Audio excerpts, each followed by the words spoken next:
Et regardez en bas, s'il vous plaît. En face de vous, s'il vous plaît. Et en bas. En face de vous, s'il vous plaît. Encore en bas, s'il vous plaît. Monsieur Diallo. En face de vous, s'il vous plaît. Merci.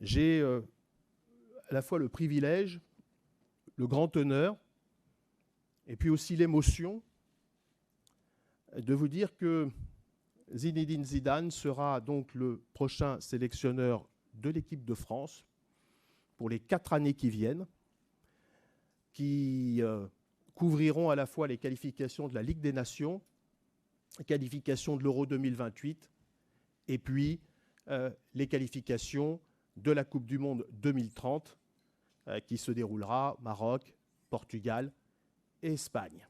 De France, vous n'avez pas caché votre désir de devenir un jour entraîneur. Aujourd'hui, pour moi, c'est juste une continuité, quelque part un rêve. Ce que je peux vous dire, c'est que j'ai eu des propositions pendant ces 4-5 ans où j'ai arrêté pour reprendre un club et je les ai toutes refusées pour l'équipe de France. Parce que l'équipe de France, pour moi, c'est la seule chose que je voulais faire.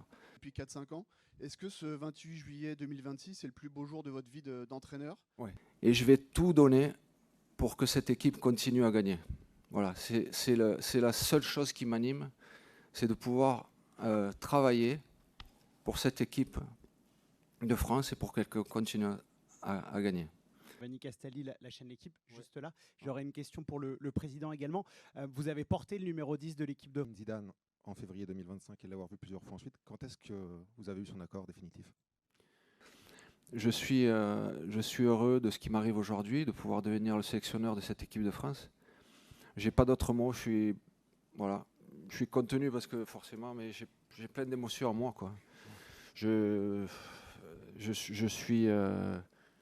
suis prêt pour relever le défi. Voilà. En tous les cas, c'est ce qui m'anime aujourd'hui, de pouvoir travailler auprès de cette équipe de France. Au foot, une première question par rapport à mon collègue et ami Christophe Glaise qui est enfermé en Algérie.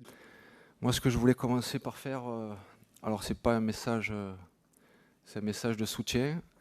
C'est à toutes les personnes, tous les pompiers et tout le monde agricole qui s'occupe de toutes ces personnes qui sont en difficulté aujourd'hui. Voilà, c'est un message de soutien, une grosse pensée pour eux.